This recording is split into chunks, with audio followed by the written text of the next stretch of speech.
When we come with that heat, we got skip on the.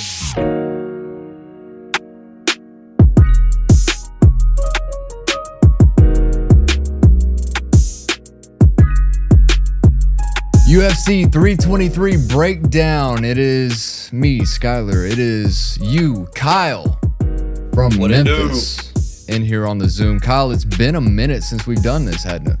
Oh, we're back. We're back. We're so back. Hey, this is probably our last one of the year, too. Yeah, I'd probably say so. Last one. We like 3 for 50 on picks? Nah, I don't think it's that bad. I don't think it's that bad. Come on. Let's cut ourselves some slack. You're right. UFC is a hard thing to bet on. Let's be honest. Oh, pretty hard. But yeah, so the last time we got together was UFC 320. Poatan took the belt back from Magomed Ankalaev. I ate my words on that one. Yeah. And Ankalaev did not eat any punches because he was taking damage with all the 12-6 elbows coming down after he got dropped. Well, he didn't get dropped. I guess he shot for a takedown and got stuffed. But anyways, then we missed the UFC 321 double eye poke. Cyril Gane and Tom Aspinall in Aspinall's return to the ring. Any thoughts on that one? Just a little update on everybody or for everybody? I think everybody was trying to say, oh, he's trying to get a way out. He's not a real champion. It's like, dude, he waited this long for a fight. Imagine then he has to fight it with one eye. Knuckles deep. Yeah, I mean, dude, it looks like it hurt. Knuckles I'm going to say it hurt. I don't care what the eye doctor said. I'm going to say it probably hurt. Yeah. So we missed that one. And also the Islam Makhachev move up to welterweight over JDM. 5-round decision victory for Islam on that one.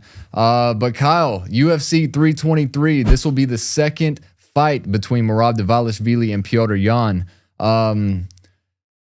Previously, they fought, it was 2023 unanimous decision win for Merab in that one, something that we've come accustomed to seeing from the champ in the bantamweight division. But the main card will get started with Jan Blachowicz and Bogdan Guskov. Blachowicz is a 5th-ranked light heavyweight contender. Guskov is number 11 in the rankings.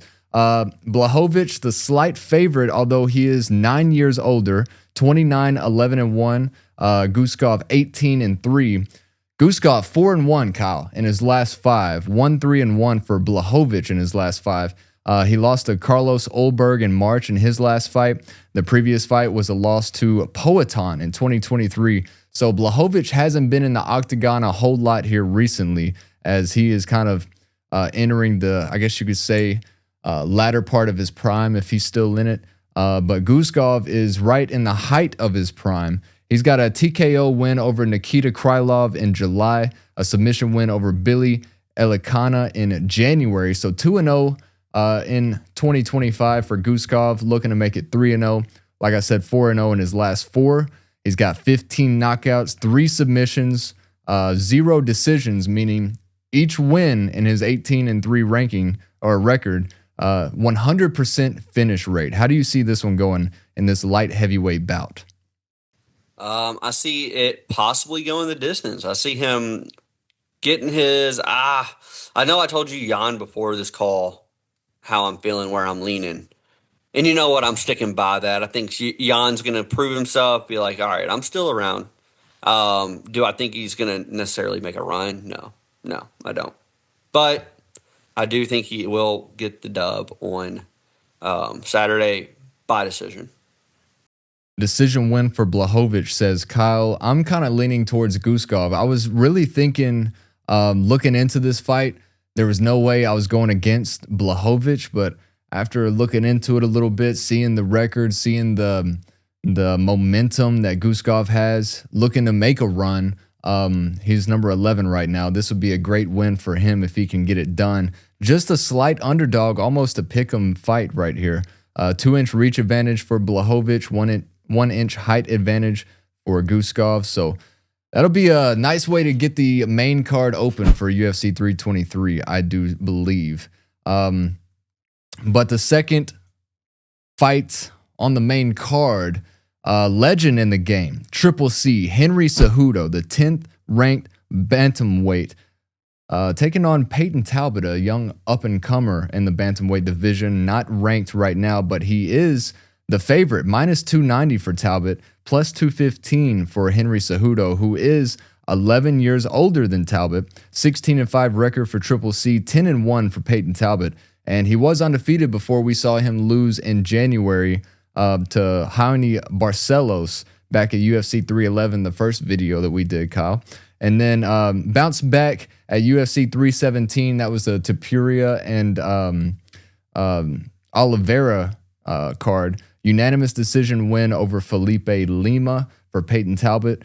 He does have 7 knockouts, 1 submission, 2 decision victories, a 6-inch height advantage for Mr. Talbot. So, do you think the young gun gets it done in this one, or is it more of the veteran showing Talbot that this is a big step up in competition for him? Dude, this one's hard. I think the odds are crazy on this one. I think this one needs to be way closer than it is, because we saw what happens when someone can just pin Peyton down and hold him. Yeah. Do I think Henry has that strength? Maybe. I think he has way better wrestling than Raoni Barcelos, but just holding Peyton down like that, I think he will try to stand up with him, and I think that will be his fault. I think Peyton gets it done either by knockout or points on this one, solely because I think he will stay at range. He'll use that height as an advantage. He won't let Henry get as close as he wants to wrestle him. Even though Henry is a smart fighter, he knows the ways to win. I think he'll try to stand and strike with him for a little bit, and I don't know why he will do that, but... And do you know anything about Henry saying that this could be his retirement match right here? Retirement fight? Dude, is he... You know, a lot of people get knocked out in their retirement fight, man, or just go down bad. So is he just expecting that? I don't know. I think the height will be way too much for him to handle. I think Henry's a smart enough fighter to know the weaknesses, but I think the height will be too much at the end of the day. I'm leaning that way as well. When you look at the height advantage for Talbot, I mean, Henry also hasn't won since 2020 when he last defended his belt. Then he retired for 3 years, came back to a split decision loss to Aljamain Sterling, then a unanimous decision loss to Merab and Song Yadong. That was another double eye poke fight that we saw not too long ago, but... Yeah, 2-3 in his last 5, but 0-3 in his last 3, 4-1 for Peyton Talbot. That one loss to Barcelos that we mentioned. I don't know. I see a lot of people going with Henry though, Kyle. So I don't know if I need to lean that way or not. We'll make a decision, brother. Which one is it? Say it right now. Underdog of the night. Man. I don't want to do this, but I'm going to do it. You know what? Screw it. I'm going to do it. Henry Cejudo money line. Give me that. Put your money where your mouth is. Put your money where your mouth is. Henry Cejudo money line. Somehow he gets it done. Like you said, Peyton Talbot got just controlled against Raoni Barcelos. Seemed like he definitely worked on that quite a bit going into that Felipe Lima fight. Didn't have the same problems, but... I mean, if Cejudo, you see that height advantage, also a reach advantage for Talbot. But if Cejudo can shoot and take him down, and then, you know, who knows what happens if he can get that takedown. So, dude, I just don't think Peyton lets that happen again is my problem. I don't think he lets it happen again. He was embarrassed probably from the Barcelos fight. He's like, no, it's not happening against this, guy that's way shorter than me. Yeah. I don't know. Only time will tell. Only time will tell. And we will figure this out Saturday night. But number 3 on the card, Brandon Moreno, the second-ranked flyweight contender, taking on Tatsuro Taira, the 5th-ranked challenger. 25 years old for Taira, 31 for Brandon Moreno, a guy that you were talking about a lot before we got started here. Taira only has 1 loss that came to Brandon Royval, a split decision loss to Royval. 4-1 in his last 5 is Taira. TKO win over Alex Perez. Royval and Perez are the only 2 ranked fighters that I saw, at least, that Taira has faced. And Brandon Moreno, the 2nd-ranked contender in flyweight. This this is also kind of a step up in competition in this one as well. Brandon Moreno, 23-8-2, 3-2 in his last 5. Lost the title to Pantoja in 2023. Split decision loss to Brandon Royval in 24. And then 2 unanimous decision wins, one over Amir Albazi and another over Steve Erceg. How do you see this one happening, Kyle? Moreno gets it done. Give me the underdog. I can't go against the bet here. Moreno's sick to watch, dude. He's fun, dude. He looks like he's just nice to be around. He's a nice guy. All right. Yeah. So I'm just gonna have to go with Brandon here and go with the money line. I don't know necessarily if he'll get a submission win. That's how a submission or knockout win. My bad. Or goes the distance, but I would assume distance. But again, I'm just going money line. Yeah, I'm leaning towards Tatsuro Taira in this one. Maybe we should just take the money line for each fighter going up against each other, where one of us is going to be right for every fight, and then we can all clip it up at the end, and it'll look like we just shot 100%. That's what we like to see. That's what we like to see.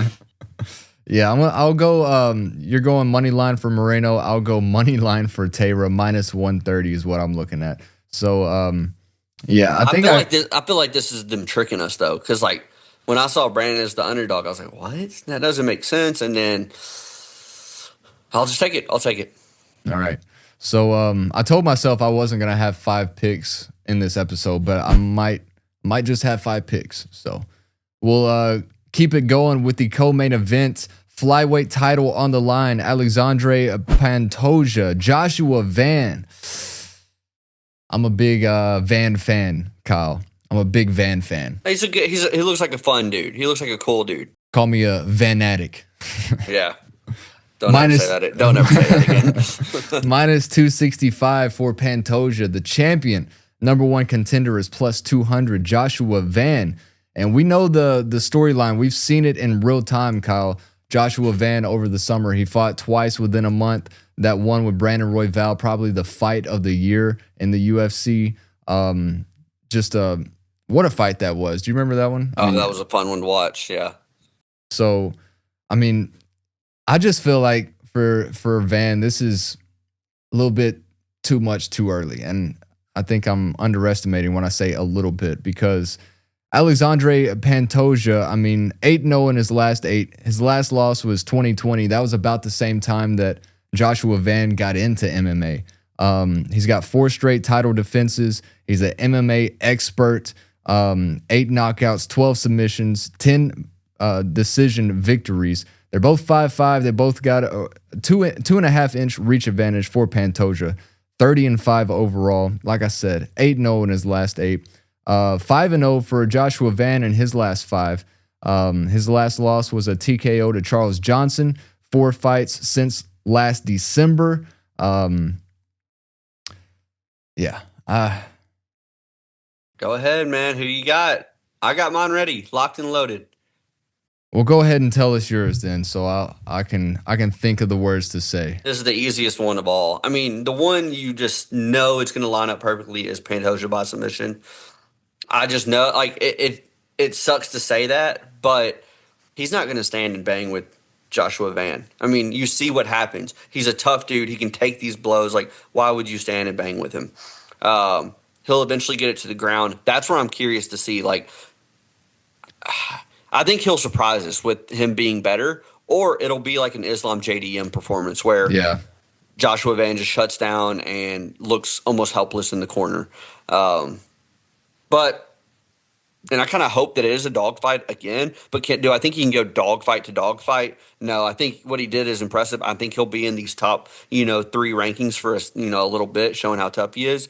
But Pantoja gets it done, and then Pantoja moves up to fight Sean O'Malley. I'm calling it. Sean O'Malley? I'm calling it. Watch. Why not Merab? I just saw an interview where he didn't really care to fight Merab. He respects Merab, and he knows he's dominant, but it's because there's old footage of Sean O'Malley and Pantoja sparring. Apparently, O'Malley dropped him with a body shot in the first round, ended it. Then they were like, no, come back. We want you again. Second round, duked it out. Third round, Pantoja submitted O'Malley. So there's a little history there, but I see Pantoja getting it done by submission. I see this as a win-win for Joshua Van. Either he wins and becomes a champion, one of the youngest champions in UFC history at 24 years old, or he loses and, as you said, remains in the top 3 to 5 ranking in the UFC flyweight division. He's only 24 years old. I mean, think 10 years from now, how much experience he can and fights he has ahead of him. If he keeps having fights like he just had, he's not going to be in here for 10 years, all I'm going to say. No, that's a good point. That's a good point. But going up against somebody like Pantoja, this is going to set the bar for Joshua Van in a lesson learned of what he needs to do to become somebody like Pantoja. Because like you said, he can stand and bang with the best of them, but when things go to the ground, it'll be very interesting to see what Joshua Van has in defense of Pantoja whenever it does get taken to the ground. So I think that first 1-2 rounds, dude, it'll be really scrappy. He'll be scrambling a lot, and he'll show that he's got a little heart in him. But I think once it reaches round 3, 4, and 5, you'll see him just tire out. And I mean, Pantoja, dude, the story. I'm a huge Pantoja fan. I think he's amazing. But no, he seems like a good guy. He seems like an expert MMA mixed martial artist. So we'll see. But if anybody's gonna put anything on Joshua Van, it would be Van by KO, just puncher's chance. But I'm leaning more towards Pantoja double chance submission or points.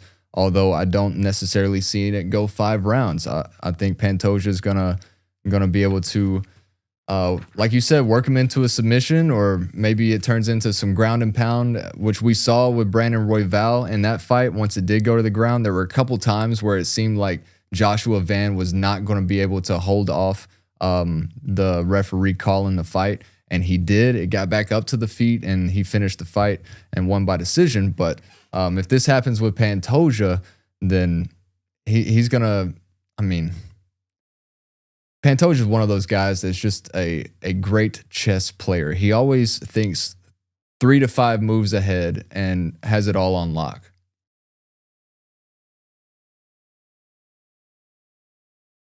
Yeah.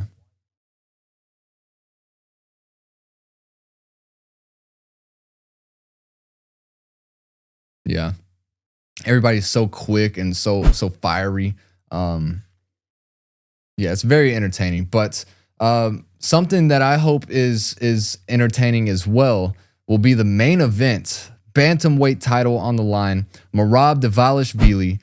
We all know Merab. I mean, in all the episodes we've done since January, this is, I think, the 5th one that has Merab in it at some point. Minus 500 favorite, plus 340 for Piotr Jan. 34 is Merab. 32 is Jan. 21-4 is Dvalishvili. 19-5 is Piotr. 3 straight title defenses for Merab. That came against Umar Nurmagomedov, Sugar Sean O'Malley, Corey Sandhagen. 6 of his last 7 fights have been won by unanimous decision. He's won his last 14 fights. The one out of the last 7 that wasn't a unanimous decision was a submission victory over Sugar Sean. These two fought, March 11th, 2023 at a fight night. Merab won by unanimous decision. He's looking to defend the belt 4 times in a calendar year. That would be a UFC record. My one question is, at what point does the machine burn out, Kyle? Dude, I don't know if we will see. Yeah, I don't know if we will see it. But what I will say is we did see a small glimpse at when Sean lost the title. We saw a small glimpse there in that 5th round where he had that body shot, kind of eat at him. And we saw what he did when he got hurt like that. We saw what he did when he panicked and he just kind of backed up against the cage. And you see here lately, because he's on such a high horse, the last fight against Corey Sandhagen, he nearly knocked Corey Sandhagen out, which is one of the best strikers in the division, in my opinion. He's just letting the hands fly. But who do I think's a better scrappy fighter than Corey Sandhagen and Sean O'Malley? Peter Yan. So I think Jan will. I'm going the underdog here, dude. I'm going Petr Yan. All right. I'm going. I'll just say money lines plus 340. I want to be fun. Yeah, I'll say money line realistically, but just for fun, I'll say by knockout. Just because, I mean, who's to say that he's like, I'm not. The thing here, Skylar, is Merab knows how to beat Petr Yan. He knows how to beat him. Will he do that again, or will he try to be entertaining and knock him out like he tried to do with Corey Sandhagen?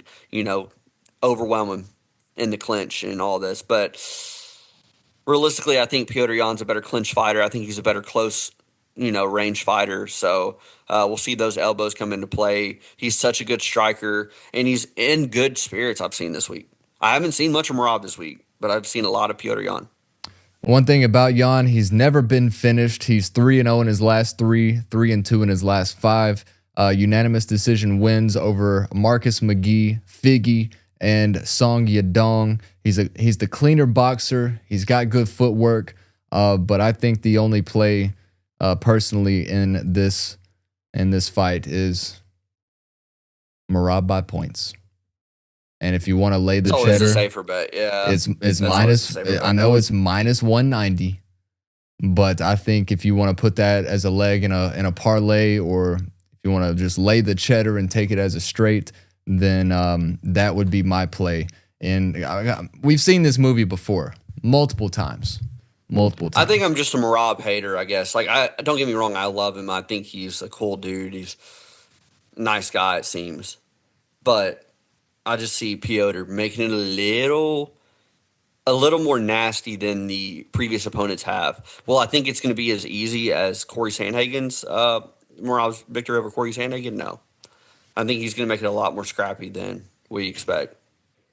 And I do want to just take a second to apologize to the viewers for Kyle's feed being real glitchy. His video's kind of lagging for some reason, but I was hoping it catch up to itself or something at some point. But anyways. Oh, is it still bad? Yeah, it's just glitchy. Mine's clean as a whistle, dude. Yeah, it's just internet. But what can we do? At some point we're gonna be able to go live and audio only. Yeah. Yeah. Just put a picture of me. Just put a picture of me and move my lips for me, all right? Oh, there it goes. I think you're back now. But cool. I've done that before where, a camera cuts out or something and we just have a picture of somebody as they talk. But yeah, so Kyle, do you want to go over any plays that we didn't mention? Do we want to go back over any of these fights? Or I think you said you had some prelims, right? I do have some prelim picks, and these are just pure fun, all right? So to go back over the main card, let me just go over these real quick. We got Yan, Peyton Talbot, Brandon Moreno, Pantoja, and Petr Yan. Okay? That's how I'm feeling. Prelim picks that I saw some juicy odds in. I like Jalen Turner to go the distance, plus 300. I like, and I'm about to butcher this name, I like Nazim Sadikov, plus 114 money line. I like him as the underdog. I like Manuel Torres as the underdog, plus 180. And I like Terrence McKinney and Chris Duncan to reach round two. Round two to start, yes, plus 164. I like that one. Yeah, I'm with you on that one, by the way. So are those is that wrapping everything up for you? That's wrapping up my prelim picks. All right. Well, I've got Bogdan Guskov plus 108 money line. Henry Cejudo, underdog of the night. Hopefully he just lays it all out there. Money line plus 215. It's gonna be Talbot, but I'm going Cejudo. Tatsuro Taira minus 130 on the money line. Merab by points minus 190. And did I say minus 130 for Taira? That's what I meant, if I didn't say that. And then I'm looking at Alexandre Pantoja, double chance submission or points, although I don't necessarily think it's going to go the distance. But let me find the odds on that one real quick just to make sure it is worth it. We are almost 5 fights going against each other. Yeah, almost. I mean, actually, now that you say that, give me Joshua Van money line. What am I talking about? Go ahead, brother. Put your money where your mouth is. No, double chance for Pantoja. Submission or points minus 180. So I may just put the Merab by points and then the Pantoja double chance in a 2-leg parlay and see what that brings us. Let's just see it real quick. In real time. Method of victory, points. While you're doing that, I'm going to look at Peyton Talbot. That's plus 135. Knockout. That's my dude, play. The lines are up on the Cowboys. Yeah, 3-0. Oh, you're watching it? Yeah, I got it on. Whatever, dude. You act like you're a sports fan. Shut up. I'm not a sports fan. I'm a sports journalist. You're a sports fanatic. Yeah, fanatic for sure. Talbot by KO is plus 300. I might have to sprinkle on that one. What if Peyton Talbot comes out, shocks the world, and submits him? What if he does it, dude? What the heck? I mean, it could. Plus 2,500. Dude. Submission? You know what? That's my lotto of the day. I'm gonna throw probably 50 cents on it. What? Oh yeah. Nice little $12.50. Man, we've stopped this podcast and my pockets have gotten thin. All right. Well, I don't know why your pockets are getting thin after we stopped because we wasn't making anything before. Hey, we were paying to do this podcast. We were paying to do it because we were just losing all our bets. Yeah, that is truth, and we're probably doing it again. But guess what? One of us has got to win this week. A couple different times, yeah. So Guskov money line, Cejudo money line, Tara money line, and then my last play, 4 plays. This one's going to be a 2-leg parlay. Pantoja double chance submission or points plus Merab by points. That's plus 135. I think that's a pretty good little deal right there. That's pretty solid, except for Piotr Jan's winning, and yeah. I mean, I'm going to agree with you. Pantoja's going to win. All right. Well, Kyle, as we wrap up the breakdown, real quick. Sorry. One thing, dude. If Merab wins, who would he fight next? Like, who would be there? I mean, you're gonna have to run it back with Umar at some point. That is true. That Umar, was like, and then that would set up O'Malley and Piotr Jan round like number 2. Yeah, amazing. Because realistically, if Piotr wins, he's gonna have to let Merab defend his belt. I mean, I think he should. I think Merab deserves it. Yeah, dude. Did you see that Umar and this is just side things? Did you see Umar and Figgy got announced? Or are they thinking about it? I think it's no. I don't think I've seen that. Official. I don't think it might not be completely official, but yeah. Anyways, that's time for another. That's another episode. All right. We hadn't seen Sean and Umar fight, right? They haven't fought yet. No, they haven't. I think they want to. I think they want to wait for that for like a championship title or number 1 contender type deal. That'd be something to see. But it has been announced. Sugar Sean and Song Yadong is. I can't beat I haven't beat my dong, but I'll beat your dong. Caption of the year. Yeah. I don't beat my dong, but I'll beat your dong. So, Sugar Sean always gonna be bringing the good vibes.